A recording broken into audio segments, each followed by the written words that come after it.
The Clippers, Jazz, and Heat make a trade that could have an impact on where Bradley Beal plays next season. Damian Lillard to the Celtics just got a lot more real. The Nuggets traded for a player that wants to take his ball and go to Greece instead. What's the plan in Golden State? Is there a plan at all? And Kyrie Irving hints that he could be out a lot longer than expected. That's all today on Locked On NBA.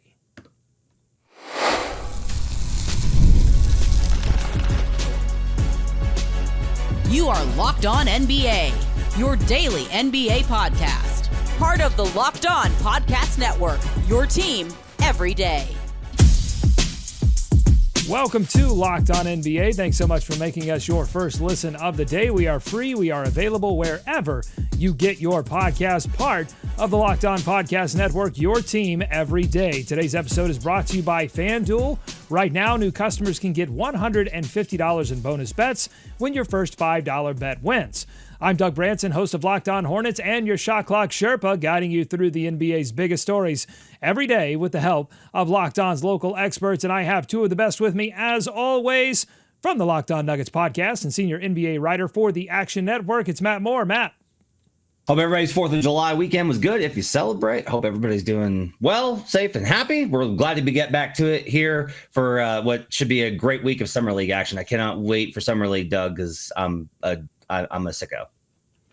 I can't wait for Summer League because the Charlotte Hornets have 4 rookies playing in Summer League, so it should be very fun. From the Locked On Bulls podcast, we've got Haize. Haize. What's going on? What's going on? Hope everybody had a good 4th of July weekend, had some good food, and is back ready for more crazy NBA news because it's already started today. That's right. It really did not wait at all. Just about half an hour before we started taping here, the Clippers, Jazz, and Heat have agreed to a trade that sends Norman Powell to Miami. John Collins goes to the Clippers, and Kevin Love, Kyle Anderson, and a 2027 Clippers second-round pick moves to Utah, sources told ESPN. Matt, is this trade about any of these players individually, what these teams needed, or is more at work here? Yeah, I mean, I think the Clippers felt like they accomplished a lot of things here with one move. So I don't think they want to give Norman Powell the extension. They've already got a lot of high-profile scoring, and they're clearing the decks for 2026. That seems pretty apparent here. So they clear the decks. They pick up John Collins, who's, I think, a really good addition for them. They're able to add a good player, and this clears up the space for them to add Bradley Beal if he's bought out, which we'll talk about in a little bit. So good move for them. The Heat are the one that's kind of like, why? Why would you do this? Because they've made a bunch of moves that signal, hey, we're giving up the ghost. We get it. We're probably rebuilding. Haven't been able to get any sort of big moves done, not adding anyone. And then they go ahead and they add Norman Powell, who they're going to have to give the extension to. That doesn't make a lot of sense. For Utah, I think it's a bummer that they had John Collins, Colin Sexton, had Jordan Clarkson, all these guys, and they got basically nothing for him, Haize. Like their asset collection program was a pretty big failure. Those are my takeaways from the trade, Haize. Yeah, I look at this and I guess I'm more favorable on what the Miami Heat did here than you, because I think immediately Norman Powell can come in, and we've already heard that they may want to move Andrew Wiggins. You can now do that and slot Norman Powell in there. They still need a point guard. I don't know if they're going to feel confident with Jokic starting at point guard in his rookie year, but I think that they've added a player that helps them win now. They had Norman Powell, who had a great year scoring wise last year, as an active defender as well. So you get that added to the team. And I think the Miami Heat just made a minor move that kind of makes some sense. I'm still looking for them to maybe do something else later in free agency before the start of the season, or maybe waiting to the trade deadline to kind of make a little bit more sense. Feels like something else is coming for them. The Clippers, I don't know how to feel about this, because while Collins can put up numbers and stats, to me sometimes he feels like an empty stat calorie guy.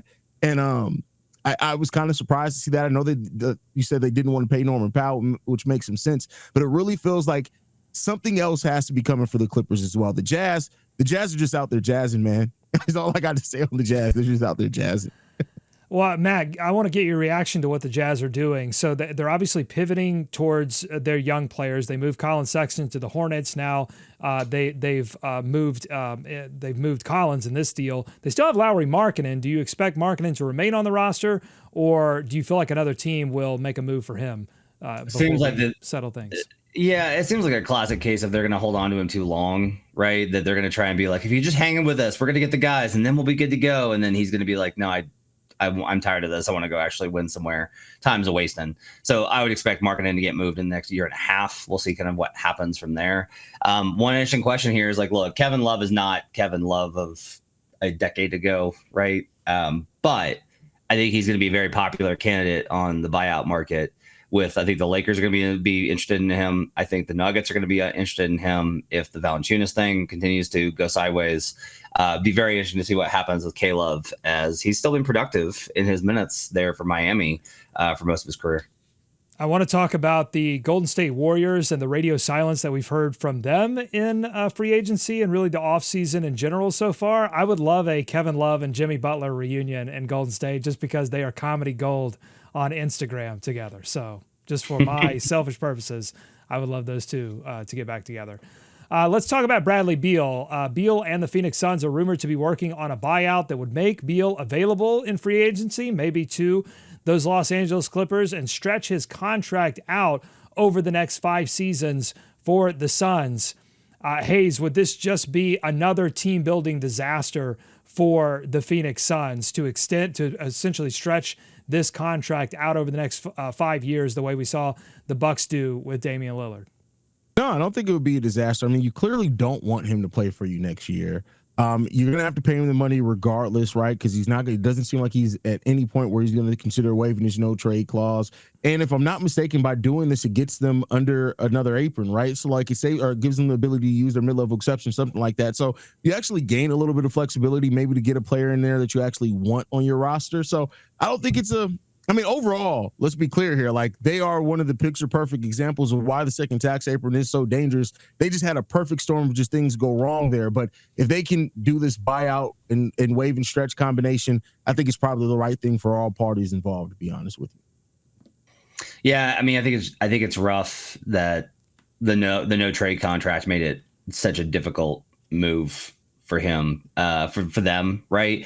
I think I go back and forth on this because it's like, look, you need to be able to get players that you believe in, and you need to show them that belief in them. But what happens if that belief is not reciprocated or paid off, right? They believed in him and it did not work. And maybe that was Brad's fault. Maybe it wasn't. They're definitely paying him as kind of the problem in Phoenix. I don't honestly know where the Suns go from here. I don't know what happens with this club. Like, I don't know what this roster is going to look like. I don't know what any of this means. It's like, hey, who's starting at center? Probably a rookie. Okay, cool. Are they trying to just like build? No, they've got Devin Booker. They need to win now. They are in like 5 different phases, and it's a mess. And I also don't know where this goes, but I think clearing the money is probably step 1 in getting them to a better place. And this is just taking the medicine that I think is the toughest thing. I think they tried everything to avoid having to take the medicine, but now you kind of have to, but it's going to make you sick for a little bit. Matt, do you think that the Los Angeles Clippers are the best location for Bradley Beal to land? I mean, it allows him to stay out west. He's obviously enjoys being out in the sunshine. That's why he's hanging around in Phoenix, despite them not being real contenders out west. Would the Los Angeles Clippers satisfy both the personal and professional things that Bradley Beal wants? Yeah, I mean, I think it's great for him. I think anybody that gets to go to LA and make some money and play on a team, I think is always going to be pretty happy. I think there's probably other spots where he might be more impactful. I don't necessarily know that he moves the needle a lot, especially because defensively he's such an issue. Like, the Clippers were such an elite defensive team last year, and I don't know about you, Haize, but I'm really worried that they're going to drop off a cliff here with some of the personnel changes that they've made. Denver, I'd be interested in seeing them kind of take a look at him. I think there's a number of other teams. New York, actually, I think would be a pretty interesting fit depending on the contract size. I think there's a lot of places where Bradley could fit. His individual stuff was pretty good last year. The impact stuff was bad. And so the question you have to kind of get to is, was that him or was that Phoenix? And you have to figure that question out going back to Washington, I think, before to know whether these moves are going to be good or not for these teams. Like Orlando for Bill at all? Coming off the bench for them? I mean, I would love it just from adding that. Like, he's perfect for what they're trying to add, right? You got Bane and Beal. That'd be terrific in terms of boosting their offense. It'd be terrific. you're going to have to show me a free agent that's a veteran free agent that's like, yes, Orlando. You got to show me that first before I believe in it. That's true. That's true. I think with the Bill thing, if he's bought out, the fact that he'll have the freedom to really just focus on fit and a team that if he is focused on winning, he just focus on that. Not have to worry about the money if he's bought out. I think that there's something really cool about watching players have that ability to do that. I do think there's teams like you mentioned in Denver actually sounds like another team that makes a lot of sense there if he's able to come off the bench and really be able to score, much like Russ did for them at times last year, kind of just be himself. I wouldn't mind seeing that either. I think Bill can still help some teams. I know that it's common to crap on Bradley Beal. I've done it before too, but I do think some of that was the fit. The fit just was off there. I think if he gets to the team with a better fit, I'm not saying he's going to go back to the 30-point per game scorer he was prior in his career or anything like that, but I think Bill can still put up some points on a good team that has a really good defensive base there. I think he can help a team a lot there. Great points, great discussion. Tough news for Norman Powell, who famously insinuated that moving Paul George out of LA was addition by subtraction, and now he has been subtracted. So that's tough. But, we'll see. We'll see what happens in LA. Coming up, Beal, not the only shooting guard that could be on the move, why the Celtics are leaders in the clubhouse to land Damian Lillard. That's ahead on Locked On NBA. Today's episode of Locked On NBA is brought to you by FanDuel. Summer sports, they are in full swing, and whether you're all about baseball under the lights, golf on the green, or high-stakes soccer action, FanDuel is the best way to make every game even more exciting. You're already following the action. Why not make it a little more thrilling? With FanDuel, you can get in on the game while your friends are getting sunburned at the beach. It's easy to use, fast to pay out, and makes even regular season games feel like must-watch events. And in baseball, there are a lot of regular season games, so that's really nice. Whether you're placing a same-game parlay or watching a bet ride into the ninth inning, FanDuel makes it like you're part of the action. And if you're new to FanDuel, I've got great news. New customers can bet just $5 and get $150 in bonus bets if your first bet wins. Open the FanDuel app today or visit FanDuel.com/lockedon to get started. That's FanDuel.com/lockedon. More Locked On NBA ahead. Thanks for making Locked On NBA your first listen every day. We are one of the most listened to podcasts on the Locked On Podcast Network, and we thank you for that. We're now on a mission to become one of the most watched shows on the network. If you've been listening for a long time, please support the show by heading over to YouTube, subscribe, turn on your notifications so you know when we go live. Could Damian Lillard rehab with his buddy Jason Tatum as teammates in Boston? The Boston Globe's Gary Washburn writes this. According to an NBA source, Lillard would consider signing with the Celtics, and the Celtics are indeed interested. Here's John Corrales with his take. Worse than a 36-year-old Damian Lillard out there as a shooter and a guy who understands the game. Obviously, he's a defensive liability, but wherever the Celtics are next year, if you have Dame Lillard on a minimum, if you can get him on the minimum, if the Celtics can convince him, if Jason Tatum can convince him, then yeah, why not? That sounds fine to me. I really don't see what the downside is. Haize, do you agree with John Corrales of Locked On Celtics? Is there a downside to signing Damian Lillard for minimum or something in that neighborhood? No, I don't think there's really any downside to it. It's a low risk, high reward chance there. Like, I don't think Dame at this point is going to come in and really disrupt with the Celtics. I think the Celtics have such a good staff and a good culture there. Like, he's not going to come up and completely derail their plans or what's going to happen there. So we were talking a little bit before we started recording. I actually really like the idea of Dame joining the Boston Celtics. Now, you'd have to see how both him and Jason Tatum look coming back from Achilles injuries, but I think that he can help that team a lot. He's just going to have to understand what they need and live within that. It's not going to be Dame time a lot anymore. It's going to be him helping support Brown, Tatum, White, and Pritchard, which I think Dame's in more than a good enough spot to be able to do. What do John Corrales and Doug Branson have in common? They've both chosen to completely forget the Kemba Walker experiment in Boston. This reminds me a lot of that. This is what I like. This reminds me a lot of what it was like with Walker in a Celtics uniform.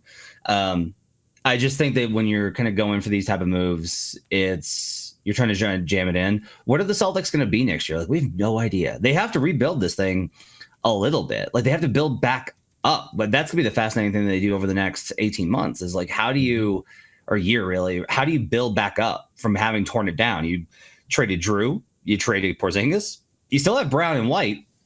Brown, White, Tatum's good. Damian Lillard could be additive for sure. It could be an okay kind of addition. Does Dame want to be that kind of a fourth wheel? Does he want to be that kind of just like a guy coming off the bench? Is that what he sees for his career? Probably not. I think Dame's probably got bigger aspirations. So that'll be the interesting thing is what do the Celtics see as a role for Damian Lillard and what does Damian Lillard see as his role? But ultimately, I don't love this fit. Don't think it's maybe necessarily the right one to get the Celtics back to where they want to be in contention. Yeah, obviously, the big difference between the Kemba Walker situation is they gave him a $140 million max. And you wouldn't be in that situation here, which makes it really interesting, Matt, I think, both on the Beal side of this and the Lillard side of this, is that from what I understand, and you can correct me if I'm wrong here, Matt, if you've done a little research on this, like they can't double dip here, either of these players. They, essentially, whatever they would make with their new team gets subtracted, deducted from the waive and stretch provision, if that indeed is what happens with Beal. We'll have to wait and see on that.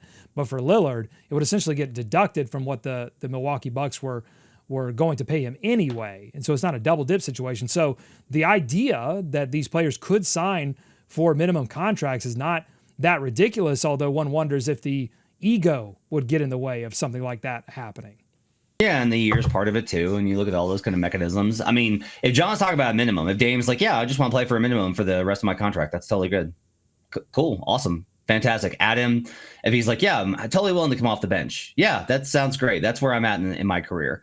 Congratulations on Damian Lillard on being the first former All-Star to be realistic about the end of his career. But maybe it's possible. Maybe he's the one to kind of break that trend and really understand where he's at in his career. And if so, it's a good move.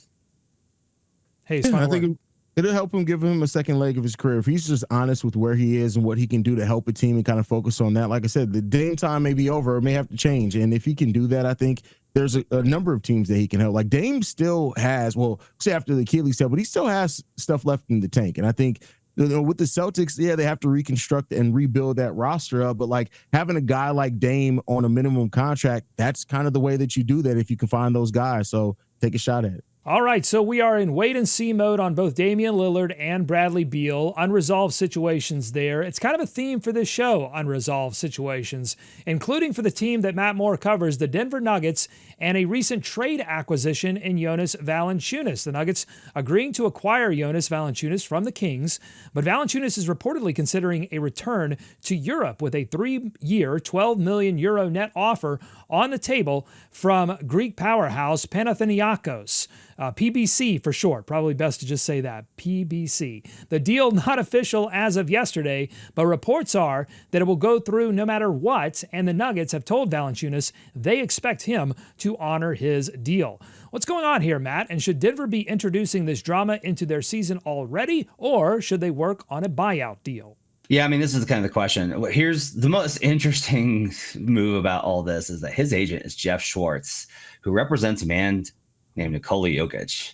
That's the most interesting thing about this. There's a report this morning very clearly leaked out of PBC in Athens that the agent overpromised his ability to get out of things. That's an interesting wrinkle in all this. It looks like there was maybe an attempt to kind of bowl over a young and inexperienced front office with like, hey, he doesn't want to be here, so you'll let him go. And they're holding pretty firm on this so far.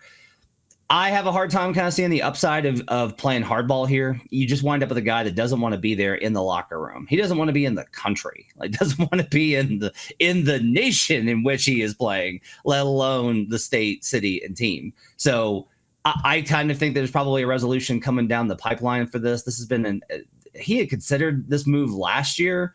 One of the interesting parts of this is that this isn't some sort of mega offer from PBC. Like they're not making some sort of Godfather offer, huge money. It's not about the money. So there's something else at play here that kind of makes me wonder if there's real personal reasons for Valanciunas trying to go ahead and get this done. One interesting thing, we've kind of wondered this in Denver, is the trade not completed yet because he's not here? He was in Greece visiting with officials this weekend, and then he headed to Lithuania for training for Eurobasket. when does this trade go through? How does this get resolved? Who's like, what is happening? And nobody really knows. I will say that the most likely outcome here, I still kind of feel, is probably that if a player really doesn't want to be somewhere, it's very rare that a team keeps them. It's bad for team chemistry.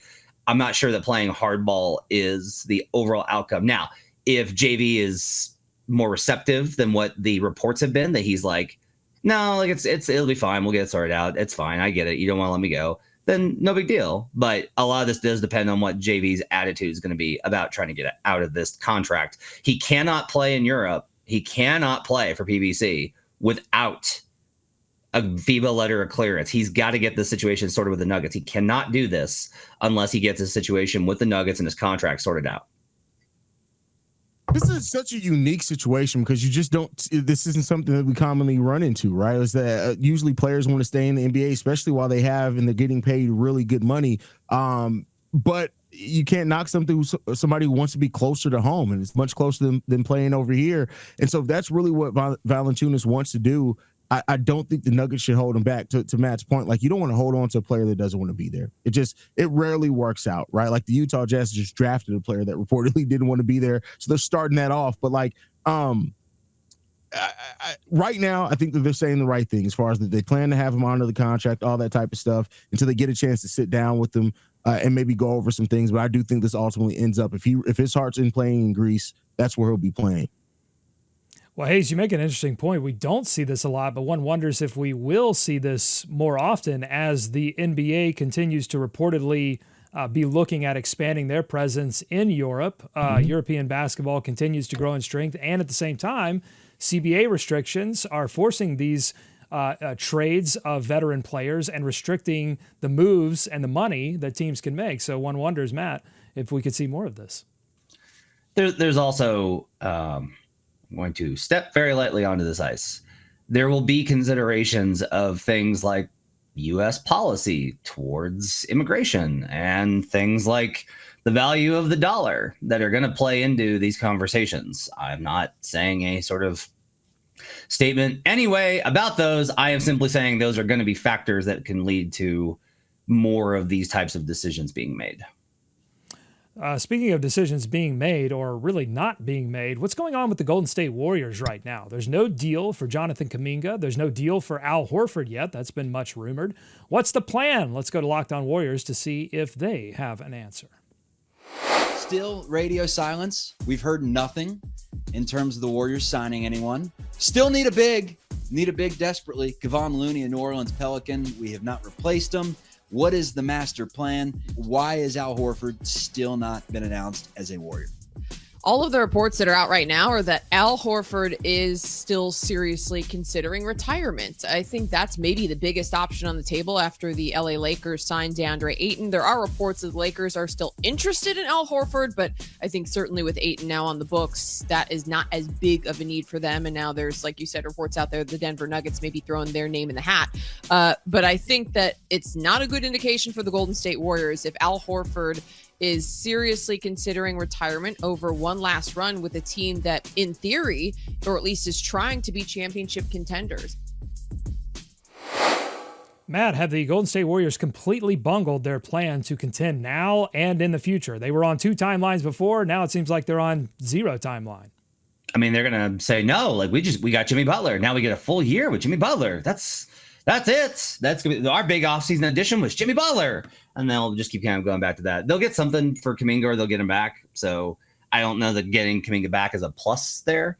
But I do think that there's still opportunities here for them to make certain moves. I'm not sure that they're going to be enough to move this team. Look, I didn't love this team's construct anyway. I didn't think that they were going to make a serious playoff run. I wasn't surprised when they went 7 with Houston, when they were favored with that team, and a lot of people thought it's going to be shorter. I'm just not sure that they're good enough right now, Haize. And I don't honestly know, with the age of their guys, what's the move that gets them all of a sudden to be like, oh, look out for the Warriors. What's the move that would get you there? Is it just like a move that gets them a bunch of really great vets? I don't know what that looks like.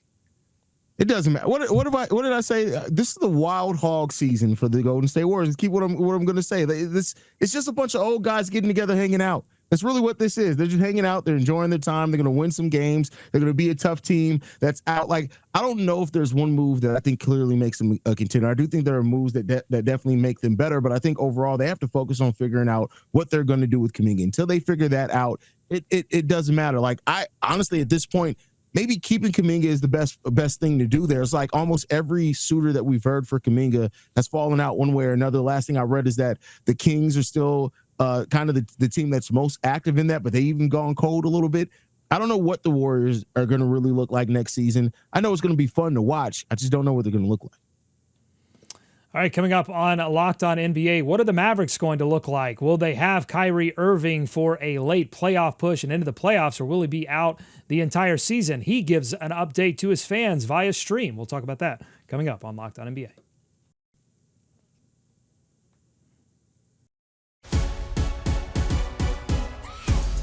Thanks for making Locked On NBA your first listen every day. Kyrie Irving updated his fans via live stream on his recovery process. Here's Locked On Mavs with the sound from Kyrie and their take on the news. This is what he said about coming back potentially next year. Will you be back by playoffs? Don't hold your breath on that. You know what I'm saying? It doesn't mean that I won't be back. It's just I don't want to make any predictions on when I'm going to be back. I just want to be back 150,000% better.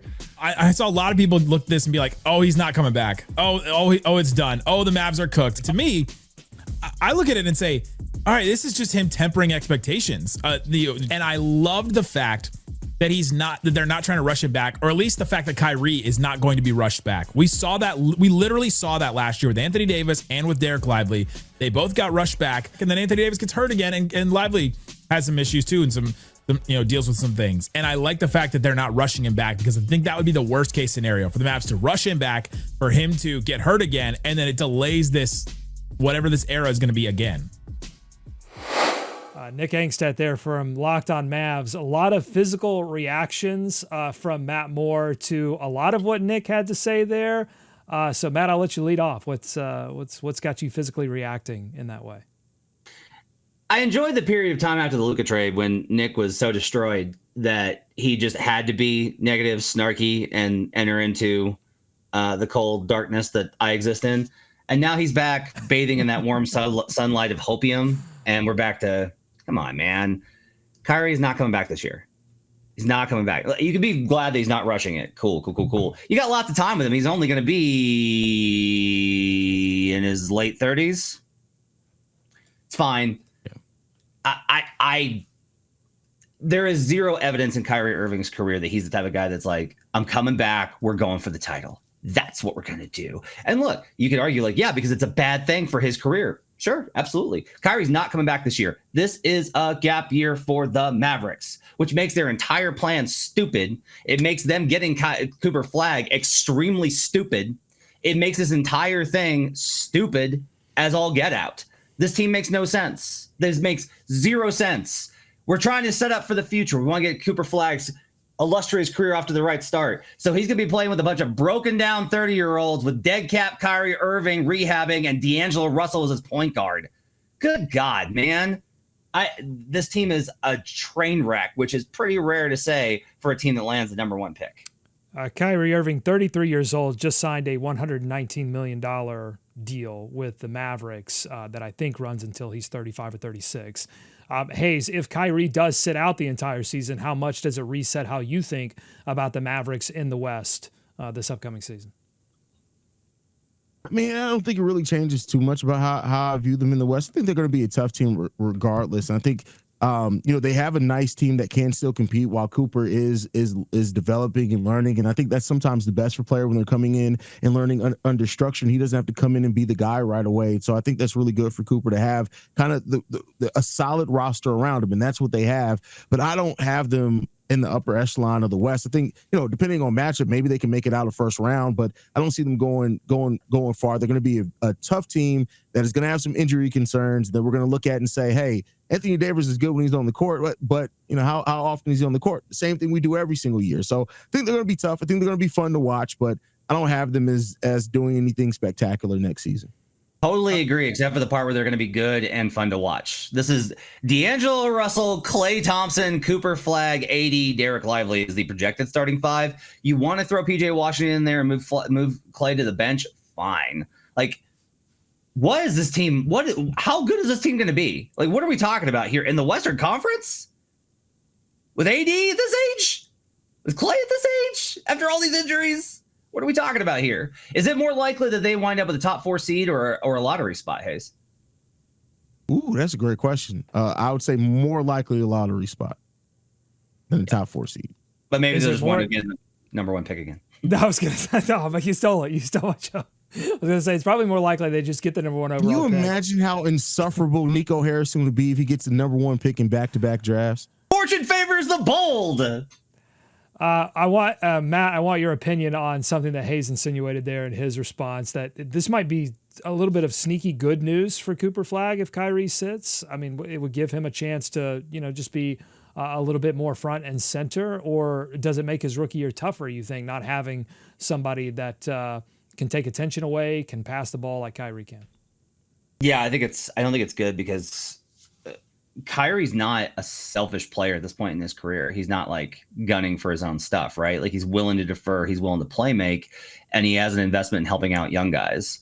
Like AD can't do that. AD doesn't raise the floor for anybody else. He just gets his. D'Angelo Russell doesn't make anybody better. He just gets his. Klay Thompson doesn't make anybody better. He just gets his. And so like there's been a lot of this conversation of like Flag's going to have to essentially play point guard. No, that's like a bad idea. Do not move him out of position as a rookie with a bunch of veterans. That's going to hurt his confidence. It's going to put too much pressure on him. I do not like the situation for Cooper Flag at all. And look, they can be good. AD's still really awesome. These guys, when they're good on the days that they're able, their bodies can go, they're still really good. I just have a lot of worry about what this looks like, the multiple timelines, all of this. If they just cleared house, this team could be really exciting for the next 10 years, but they're trying to hold on to Nico's insane plan from when he traded Luka Doncic. Yeah, it does feel like we're going to get some interesting answers to what Cooper Flag is and isn't early on in his career. Maybe not in the same way that you would get if he had gone to a really bad team, because then we would all be saying, well, bad team, weird situation, they've got to get better before we really know what happens. But there is enough talent there in Dallas that if he does take a feature role, I think people are going to judge him a little bit differently. So it will be very interesting to see. Okay, final thing. We took a long weekend and a few deals came through while we were grilling. So I want to do a little rapid fire catch up on how you feel about some of these deals. The Houston Rockets traded Cam Whitmore to the Washington Wizards for 2 second-round picks. The team announced on Sunday. Haize, you like it or you don't like it? I love this trade for the Washington Wizards. I think the Wizards have quietly had themselves a really good offseason where they've reset the direction of the roster, clearly focused on their young players. They have a nice crop of promising young talent. They just got to see how many of these guys are going to develop into something. Many people are saying the Wizards are back. I'll give this one a 4-star on a 5-star review. Look, Cam comes with some liabilities and some issues, but ultimately he was stuck behind a deep rotation in Houston, has a lot of capacity. And what I like is that they've basically broken down Jordan Poole into multiple components, and one of them will work. Either CJ will have a bounce back season for them, or Cam Whitmore can take a little bit of that, or Trey Johnson is the guy. Like, they have a lot of options for them to be able to boost their scoring. Everyone's worried about the defense. I think actually, if you look at the back half of the season, defense got a little bit better. Cam contributed to a good defensive team in Houston when he was on the floor. The numbers didn't fall off dramatically. Buy low spot for Washington. They continue to make really smart moves. Many are saying the Wizards are back to 30 The Memphis wins. Grizzlies traded center Jay Huff to the Indiana Pacers, who of course lost Miles Turner to the Milwaukee Bucks in exchange for 1 second-round pick and 1 second-round pick swap. Not a lot for Jay Huff. Matt, what do you think about the deal? Doesn't solve anything.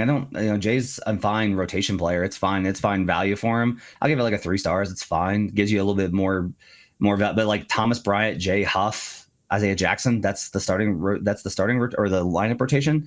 I'm deeply concerned about that from them. I wish they would go get Jalen Smith back from the Bulls, but the only way I think they can make that happen is if they trade Benedict Mathurin, and I don't think they want to do that. So it's fine. Not really moved by it though. Haize. It was a deal that was done and completed.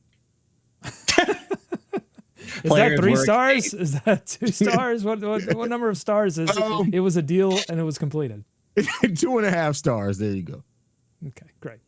If you like what you heard today, subscribe to Locked On NBA wherever you get podcasts, including YouTube. Thanks to Matt and Haize for their expertise every day. Thank you for making Locked On NBA your first listen. Make your second listen Locked On NBA Game Night. It's every Summer League game every night, and it's on this feed on YouTube or wherever you get podcasts. Enjoy tonight's Summer League action and the Summer League action all week long. Be kind to each other. We'll see you right back here tomorrow for more Locked On NBA.